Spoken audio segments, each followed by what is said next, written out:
Hello, good evening, and welcome back. So, seeing as the police are not focusing on illegal immigration anymore, and instead Patel has decided to turn their attention inwards to COVID lockdown breaches, what are they doing for legal immigration? For people coming in from other countries, enforcing borders as promised. Well, just 1 in 10 passengers arriving in the UK are being checked to make sure they comply with COVID quarantine rules. The latest report has found, which suggests surely you want to protect your citizens first before you criminalise them, but maybe I'm old-fashioned in that way. So only around 10% of passengers arriving in the UK are being checked, I'm pleased told. Checks to ensure travellers have filled out locator forms are very basic, but they have to, otherwise their companies would be fined £4,000, so they'll just do the minimal necessary, of course. And the 14-day self-isolation policy for UK arrivals was introduced in June. £10,000 fine if you don't follow. But, of course, there are exceptions if you're a high-flying business executive, or just they're not being checked on, really, because, the police are overstretched and so they can't really enforce these rules. Instead, they choose to enforce other rules. Although, it is nice to know that when I mentioned before the couple that visited their parent in a care home and were fined £60 for the 20-minute drive, that's been overturned. Thankfully, but it's just because that made the news. If it hadn't made the news, then of course it wouldn't have been overturned. So let's hope that you're that lucky in the future as well. Fingers crossed. So they say, checks at the border to make sure travellers have filled out passenger locator forms are very basic and not carried out on every arriving passenger and appear to be unenforceable according to a trade union official. The rules require travellers to fill out a form in advance of arrival, providing contact information, travel details and an address where they plan to self-isolate once they arrive in the country. Lucy Morton, professional officer at the Immigration Services Union, which represents border staff, said, "The check is very, very basic. Simply, has the form been completed? Is the information contained in it vaguely plausible? So unless it's manifestly unreliable, we accept the data that's put there at face value." Speaking to the Commons Home Affairs Committee on Wednesday, Ms Morton said, "We don't check every arriving passenger. We aim, where there's a high level of compliance with that carrier, to check about 10% of arrivals." Asked how effective the checks are, she replied, "They are very limited, unfortunately. There simply is not the facility in the border to make any checks on the veracity of what's there." Which is understandable, and she even said, "We don't check the addresses. Inherently, if they have not gone to the place they told us where they were going to, we've lost them. The UK is a very big place." We've known that kind of issue for a few decades now. Individuals can put whatever it is they want to put in the passenger locator form. We don't query that. They then get onto mass transport in order to enter into the UK. They can move around with very little enforcement. She also said the rate of verbal abuse experienced by Border Force staff has gone through the roof since this came in, because passengers are not being told they have to fill out the form and are angry when they found out this on arrival. And the operators would face a £4,000 fine if they fail to provide passengers with information about coronavirus before they arrive in England. But as seen, not enough is happening for people coming in from abroad, if this is something that they wish to push. But it doesn't seem like it is. However, earlier in the session, Thames Valley Police Chief Constable John Campbell told MPs his force had received 621 notifications of potential breaches of quarantine since the regulations were introduced, 521 of them since November. And how were these notifications received? Yeah, I hope you know your neighbours. As a result of those, the force issued 15 fines after officers decided quarantine rules had been breached. That's it. So he said the workload is not insignificant for police and has been increasing. Well, of course, that if you insist on having so many overreaching laws, then expect your police to be over-encumbered with having to enforce them. But let's not report on it. And this is the real article here. Mother of two, 30, who took pictures inside 4 hospitals to claim they were empty in anti-lockdown campaign, is fined £200. Yep. So apparently then she's a COVID hoaxer and falsely claimed it. So surely you would have thought the response then from the official, from the government, whatever, would be, hey, this is very misleading because it could be they were being disinfected at the time in order to then bring in new patients. Please do come back, go to other hospitals, wherever you want. Do walk around, try and go to every floor. In fact, if we can escort you to go everywhere, we're not trying to hide anything. We just need to make sure that everybody, including yourself, is kept safe from contagious diseases, and also treatments like chemotherapy, or that you don't get your hands on drugs that we don't want you to, things like that. So by all means, go anywhere you want to, but just please follow the safety protocol. That would make sense. Surely that's how you want a free and open press to operate, and you want citizen journalists who aren't going to be as easily corrupted as bigger companies with their fingers in several different pies. That's the response you'd expect. But no, not at all. It's simply, clearly a COVID hoaxer and a bad person for doing that, and we shouldn't listen to these people whatsoever. She was being very misleading because she was just going to empty halls and just ignoring where it was busy. It's like, well, surely if they're overloaded though, and patients have to be treated in car parks, then that wouldn't be the case anyway. You would have filled up every single room, so that doesn't quite hold. So what's going on here? It's like, we're going to fine her £200 then. Right, you haven't actually debunked or disputed what's been said. You've just said, no, you're wrong, shut up, or we'll fine you again. Well, surely that's just censorship at its finest. So Hannah Dean, 30, posted photos purporting to show empty hospital corridors. She told people they were being isolated and controlled by your government. Well, that is unequivocally true. Said free-range humans are seriously selfish and vaccine was causing injury. It has done in one instance. For what it's worth, a gentleman who was healthy beforehand then died of a brain aneurysm, I believe, 16 days after a Pfizer vaccine. But that's one out of over 1 million so far. Take it as you will. Boasted that she hadn't heard from police in a week before being hit with a fine. Yeah, that's a bit much. You don't want to you don't want to go after them like that. Get your story out, leave it at that, take it as a win, and stop, okay? Just get the information out. You don't need to take credit for it, okay? It's better if you don't, because then they don't know who to target, and encourages more people to do it and keep it anonymous. So, sure, it's respectable, you want to take one for the team, but don't provoke them, please. So, yes, she went and took photos of staff and patients before claiming wards were empty, and has been fined £200 over the highly disrespectful and misleading stunt. So the photos taken, are they misleading? Is she claiming something false? It looks quite empty to me. It doesn't really look that busy. So it looks pretty straightforward, as we see here. And of course, out the front as well of the hospital, trying to show, well, they're not really treating people in car parks like they said they were doing. At least not here anyway.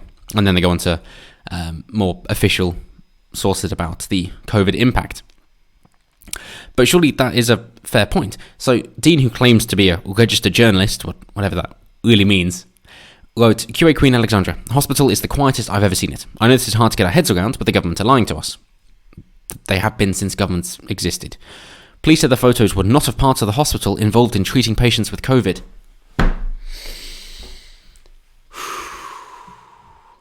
But I thought people were being turned away because there wasn't enough room. And, hospitals were far too overloaded, and even places that weren't supposed to be used for COVID were being used, and there were still other people to treat for things other than COVID. So we were just ram-packed, and we've had to have doctors moving around the country and, bring in old people who have retired just to bring them in, and also for the vaccinations. That ICUs are in desperate need as well, and there's just not enough space for people. Well, then surely you'd be using every part of the hospital for treating patients with COVID or not. Surely it doesn't really matter. You would be using all of the hospital to treat patients. But he is saying, those parts weren't involved in treating patients with COVID. So what, you're just leaving them empty just in case? Or what's the point there? Portsmouth police said the post had caused angst in the community. I'm not surprised. People don't like it when they see the government lying to them.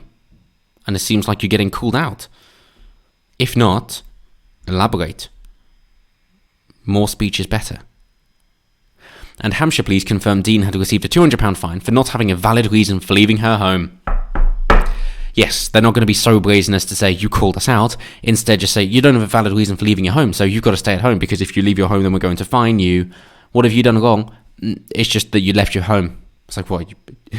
Is she criminal? Is there a restraining order? A threat to civil discourse? Anything like that? No, just a person, and you haven't been authorised to leave your home. Papers, please. That's it. So Dean, who describes herself as a registered journalist, boasted that she hadn't heard from police in a week before being fined and said officers had no grounds to detain her. Unfortunately, yes they do, your rights are too easily disappeared in the United Kingdom. But boasting that you haven't heard from the police is definitely a mistake. Don't do this, okay? Get your point out and stop there. Dean has also written anti-vax posts and posted a meme appearing to mock Kate and Jerry McCann on her Facebook, which is completely unrelated, but written anti-vax posts. Right, yes, so she's sincere? Is that what you're saying? But here we go. NHS Chief Sir Simon Stevens said last week that claims hospitals were empty were simply untrue, and told the Downing Street briefing, when people say the coronavirus is a hoax, it is a lie. Right. So you got police saying the photos were not parts of the hospital involved in treating patients with COVID. So, there are parts that are empty, it's just not treated with COVID. But then the NHS chief is saying that claims hospitals were empty were simply untrue. So you're saying the only way to match these up is that the hospitals are not full. In which case, we can we can find a discrepancy there. Simon, is that the route you want to go down, or are you disagreeing with the police? Because I think the police would have something to say about that if you're saying that the police are lying. Which one's it going to be? Which is not consistent. Yeah, funny that. It continues on. If you sneak into a hospital at 9 p.m. and film an empty corridor and then stick it on social media claiming it proves hospitals are empty, you are responsible for changing behaviour that will kill people.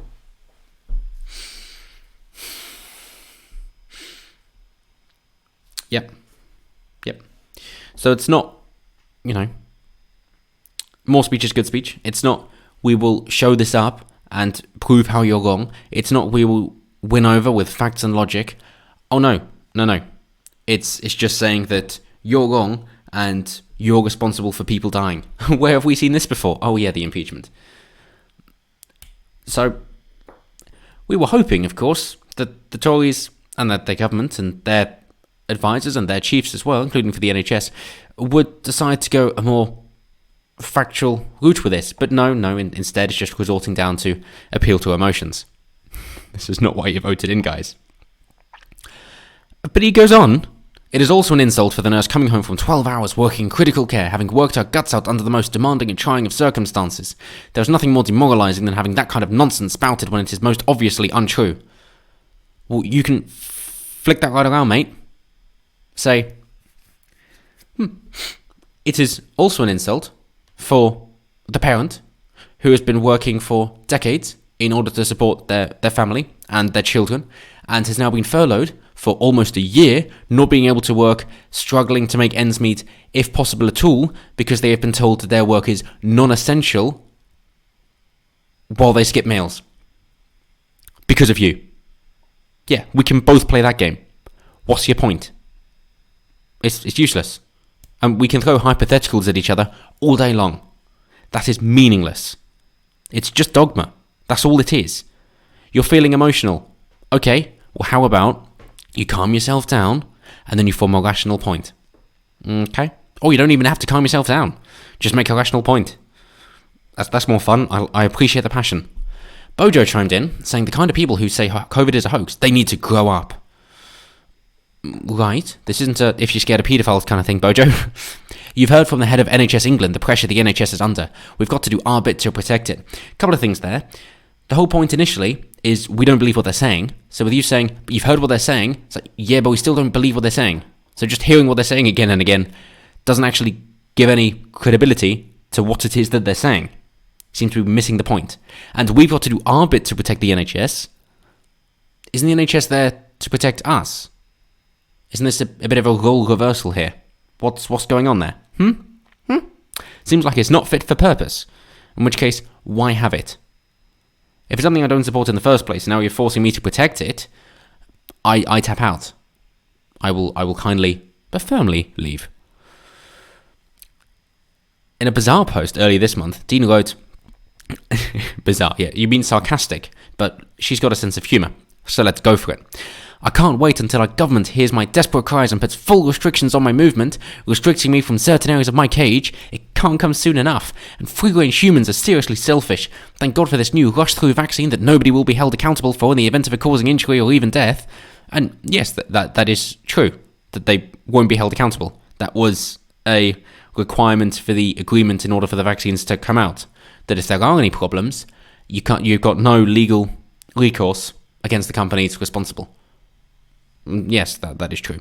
And to continue on, because the way I see it is, a few deaths caused by vaccines is a small price to pay to save a few lives. So yes, bizarre post, as in sarcastic, as in summarising and satirising the viewpoint of her political opponent, trying to lend some understanding while poking fun at it. Exaggerating for comedic effect, of course. But Portsmouth Police said in a post, some of you will have seen the reports of persons attending local hospitals, plural persons, and several hospitals, right, taking photos of parts of the hospital that are not on the front line in the fight against COVID-19 and using the images to suggest hospitals are not being stretched. Sounds right, but go on, they're going to disprove it. These actions have caused angst in the community and have prompted a number of calls to us reporting the posts. Okay, cool. So it's added some work for you because it seems what people are seeing with their own lying eyes isn't in accordance with what the government is telling them to believe. Right, so you're going to prove us wrong, cool. We have identified the source of the post and have today issued a fixed penalty notice to the person responsible under the Health Protections Regulations 2020. So you're going to disprove it. Our colleagues across the NHS are working flat out to fight this virus, and we're all grateful for their continued efforts. Okay, virtue signalling. Moving on. There's been lots of publicity this weekend about us all doing our bit to stick to the rules and guidelines to support our NHS. We urge each and every one of you to do the same. So that there's no debunking here at all. So what are you on about? So you're saying that the photos are not on the front line? Oh, but don't suggest the hospitals are not being stretched. Surely you would expect at least a bit of movement or traffic in those areas then. And you say that it's several persons in several hospitals, and it was just then one person. Is that it? To the person responsible, even though it's reports of persons. Right. And the people reporting these posts as well. It's like, oh my god, the government told me something, and now somebody's showing that it isn't true. Let's report this person. Don't you want to question what the government says is true? No, let's report this person. Give up. I think some people are too far gone. Hey, I'm not saying either side is correct, but I do think it's far too disturbing when there's obviously censorship of speech going on. There are obviously things you can't say in the United Kingdom, and obviously there are places you can't go for security reasons, like military bases, sure. But when it comes to something that, like a hospital, that you should be able to walk into. I understand you might want, to ask where people are going, but if somebody is there for journalism, in order to see what is going on and report it, even if they are a citizen journalist, then they should have every right to do so, in order to see if what you say is correct. And surely that would help. You can change somebody's mind that COVID is a hoax and the hospitals are empty by showing them that they're not. Not fining them for finding evidence to support their belief and stopping them from finding any more. You're stopping her from finding evidence to dissuade her. That is what you're doing. You're giving credence to the idea. You're not educating her. You're not helping her out if what you say is true. But, of course, it comes back to the old quote that a king does not cut out a man's tongue because what he is saying is wrong, but because he doesn't want to hear it. And that's it, isn't it? You don't want people to hear it, and that's why you're stopping her. Not because it's not true. Or by all means, let her back in to prove she's wrong. But you're not going to do that. I wonder why. But as always, let me know what you guys think down below. Always intrigued to hear what you guys have to say. And until next time, have a good one.